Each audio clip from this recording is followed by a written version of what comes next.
शनिवार को कोलकाता में ममता बनर्जी की रैली में पूरा विपक्ष प्रधानमंत्री मोदी और बीजेपी के खिलाफ लामबंद दिखाई दिया। अपने मंच पर तकरीबन देश के सभी विपक्षी पार्टियों के एकजुट होने से गदगद ममता बनर्जी ने रैली में बीजेपी हटाओ संविधान बचाओ का नारा देते हुए पीएम मोदी पर जमकर हमला भी किया। खास बात यह रही कि इस मंच पर कांग्रेस की तरफ से मल्लिकार्जुन खड़गे और अभिषेक मनु सिंघवी ने शिरकत की। इसके अलावा इस रैली में एसपी अध्यक्ष अखिलेश यादव, आंध्र प्रदेश के मुख्यमंत्री चंद्रबाबू नायडू, कर्नाटक के मुख्यमंत्री कुमारस्वामी, नेशनल कॉन्फ्रेंस के फारूक अब्दुल्ला, एनसीपी अध्यक्ष शरद पवार के अलावा बीजेपी नेता यशवंत सिन्हा और शत्रुघ्न सिन्हा भी मौजूद रहे। ममता बनर्जी ने रैली में मोदी सरकार पर हमला बोला और कहा कि मोदी सरकार के जाने का वक्त आ गया है। उन्होंने इस दौरान विपक्ष के एक साथ आने पर तारीफ की और कहा कि मंच पर पूरा हिंदुस्तान दिख रहा है।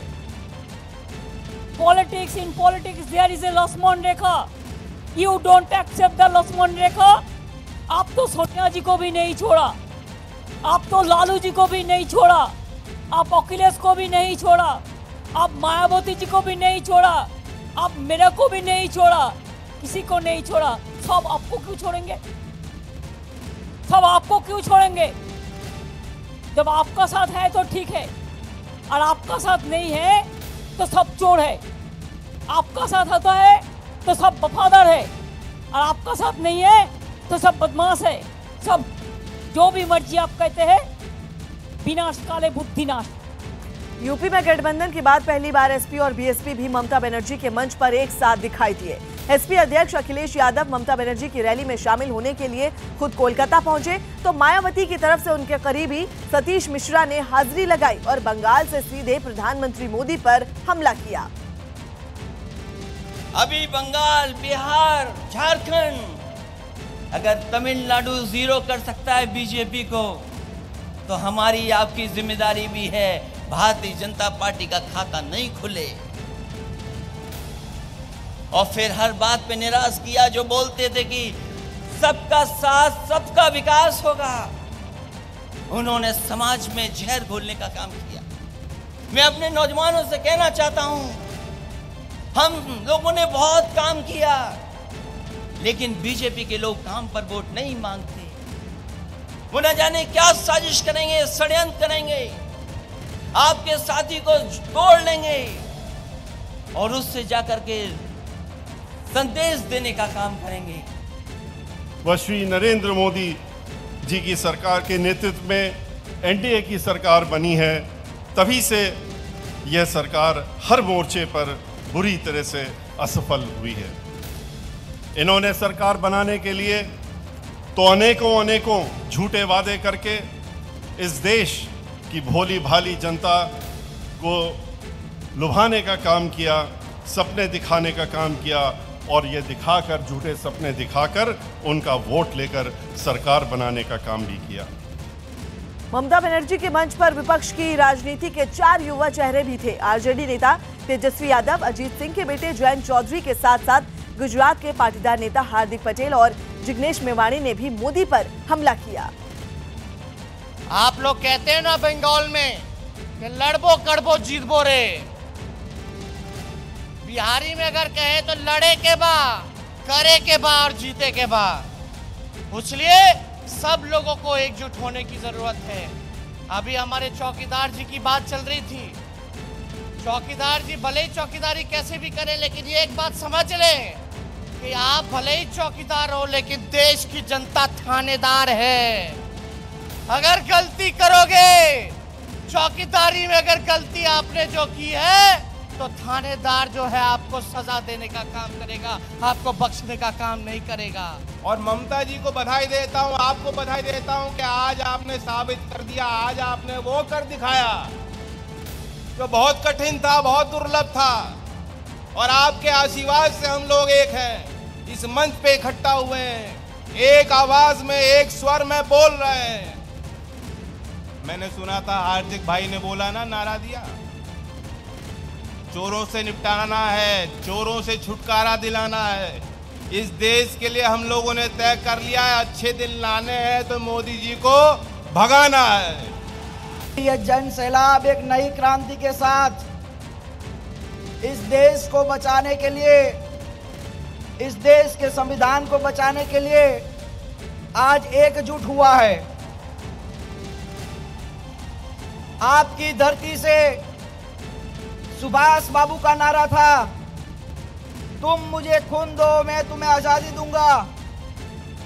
आज इस जन सैलाब से मुझे लगता है कि सुभाष बाबू लड़े थे गोरों से, हम सबको साथ मिलकर लड़ना है चोरों से। तब जाके मुझे लगता है इस देश को हम बचा पाएंगे। पिछले 4.5 सालों के दौरान हम लोगों ने देखा कि जिस प्रकार से किसान, मजदूर, दलित, आदिवासी, माइनॉरिटीज, मिडिल क्लास, सारे समुदाय के लोगों का जो एक्सप्लॉयटेशन हुआ है, बहुत ही खतरनाक सिचुएशन से, क्राइसिस से हम लोग गुजर रहे हैं। और इस परिस्थिति में सारे लड़ने वाले लोग, सारे आंदोलनकारी, सारे पॉलिटिकल पार्टीज के लोगों का एक मंच पर आना और 2019 के चुनाव में आरएसएस और भाजपा को बेदखल करना, ये बहुत ही वाइटल टास्क है। दिल्ली में भले ही कांग्रेस और आम आदमी पार्टी के बीच 36 का आंकड़ा हो, लेकिन बीजेपी के खिलाफ कोलकाता में कांग्रेस नेता अरविंद केजरीवाल एक ही मंच पर दिखाई दिए और दोनों ही पार्टियों के निशाने पर प्रधानमंत्री मोदी ही थे। मैं यही कहूंगा, जमहूरियत को बचाने के लिए, संविधान को बचाने के लिए, सेक्युलर उसूलों को बचाने के लिए हम सब एक होकर लड़ना चाहिए। और ये तो कठिन काम तो नहीं है, फिर भी मैं ये कहूंगा, मंजिल बहुत दूर है, मंजिल बहुत दूर है, रास्ता बड़ा कठिन है, फिर भी हमें पहुंचना है। दिल मिले या न मिले, कम से कम हाथ मिलाते चलो। आज इसका समय आ गया है, इसका प्रादुर्भाव हो गया है और इस महाप्रयत्न के लिए मैं ममता बनर्जी को, उनके जोश को, उनकी ऊर्जा को, उनके दम को हार्दिक बधाई देता हूं। इस इंद्रधनुष की नियत एक है, नीति एक है। एक नया भारत बनाएंगे, भाजपा को भगाएंगे। आज की पुकार बड़ी स्पष्ट है, जनता की यही पुकार, अब नहीं चाहिए मोदी सरकार। वो इस देश से जनतंत्र खत्म करना चाहते हैं। दोस्तों, कुछ भी करो, 2019 में इनकी जोड़ी को दोबारा सत्ता में मत आने देना। मुझे कई लोग पूछते हैं, अगर मोदी नहीं तो प्रधानमंत्री कौन बनेगा? मैं उनको कहना चाहता हूं, 2019 का चुनाव प्रधानमंत्री बनाने का चुनाव नहीं है। 2019 का चुनाव मोदी और अमित शाह को भगाने का चुनाव है।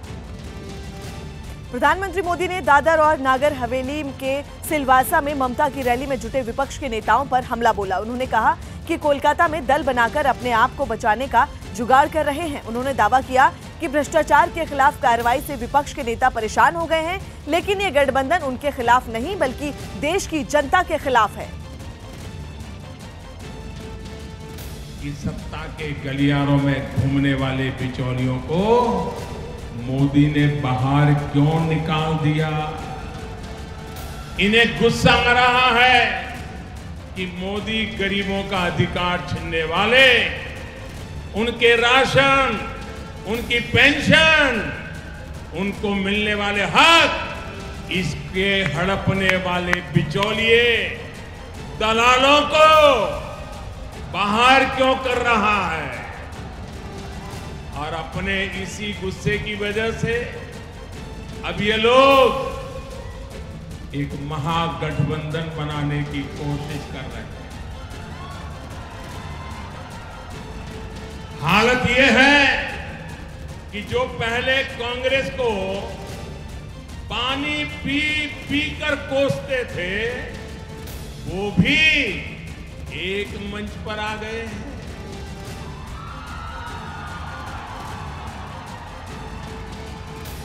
साथियों, ये महागठबंधन सिर्फ मोदी के खिलाफ ही नहीं, ये देश की जनता के भी खिलाफ है।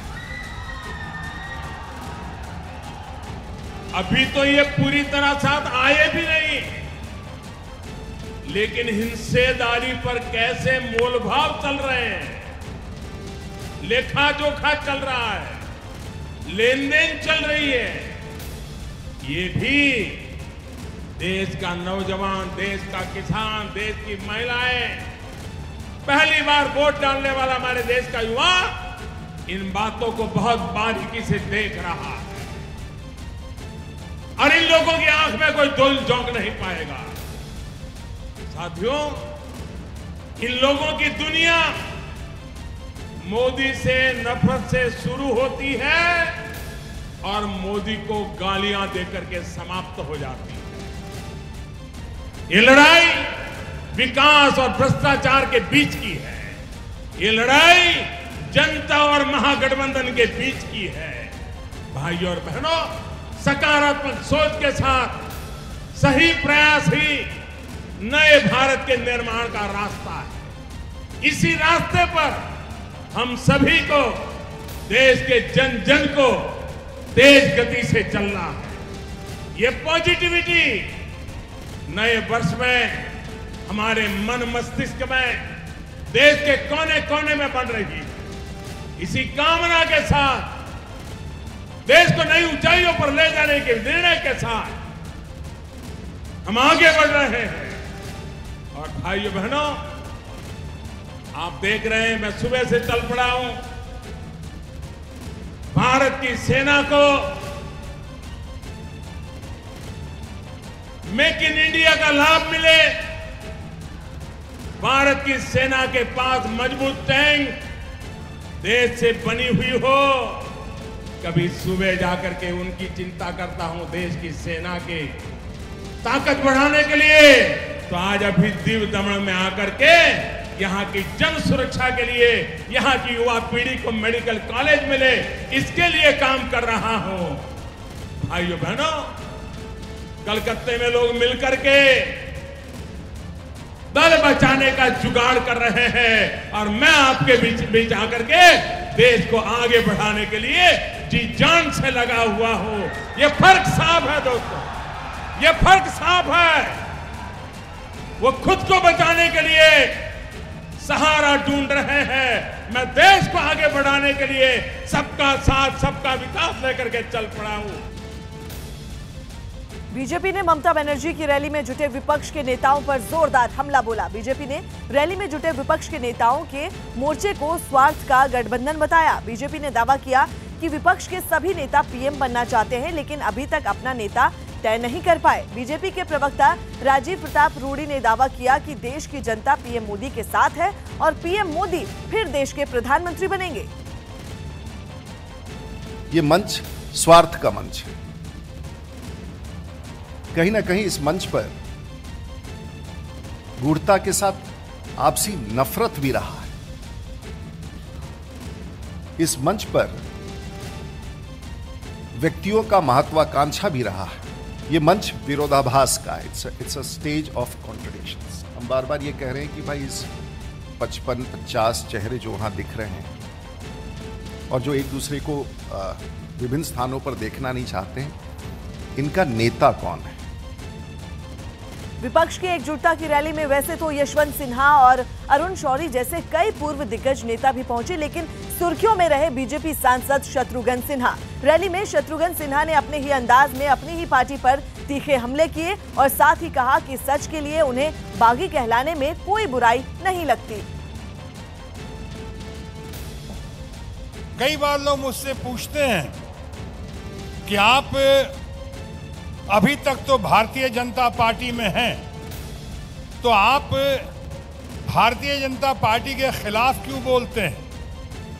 आप बगावत क्यों करते हैं? क्या आप बागी हैं? तो मैं कहना चाहता हूं फिर से कि अगर सच कहना बगावत है तो समझो हम भी बागी हैं। HAL वो कंपनी हिंदुस्तान की अपनी कंपनी है, उसको नहीं दिया गया और एक नए कंपनी को जो 10-12 दिन पहले लगा था, जिसके बाद 10-12 लाख की पूंजी थे कंपनी में, उसको हवाई जहाज का, जिसने साइकिल का चक्का नहीं बनाया था, उसको कैसे दे दिया? यही सवाल है। ये 3 सवाल पे आप गौर करें, 3 सवाल का जवाब दे दें, और जब तक जवाब नहीं देंगे, जब तक बिहार की भाषा में आप थथराई करेंगे, जब तक आप बोलते जाएंगे, छुपाते जाएंगे, कारपेट डालते जाएंगे, तब तक आप सुनते जाएंगे चौकीदार चोर है, चौकीदार चोर है। शत्रुघ्न सिन्हा की ममता की रैली में शामिल होने पर बीजेपी ने कड़ी आपत्ति जताई है। बीजेपी नेता राजीव प्रताप रूडी के मुताबिक कुछ लोगों की इच्छाएं बहुत बड़ी हैं। ऐसे लोगों पर पार्टी ने संज्ञान ले लिया है और जल्द ही उन्हें लेकर पार्टी कोई फैसला करेगी। कुछ लोग राजनीति में होते हैं जिनको लोकसभा की सदस्यता और उसके फैसिलिटीज और उसकी गरिमा और उसकी कुर्सी और उस लोकसभा के सदन में बैठने का चाहत बना रहता है, लेकिन इच्छाएं बहुत बड़ी बड़ी होती हैं। तो शायद इच्छाओं की पूर्ति के लिए वो कलकत्ता के मंच पर हमारे मित्र, हमारे सीनियर पहुंच गए हैं, लेकिन शायद जिस प्रकार से उनकी गतिविधि है, मुझे नहीं लगता है कि अब तो पार्टी संज्ञान ले चुकी है, और मैं समझता हूं कि पार्टी निश्चित रूप से इस पर कदम उठाएगी।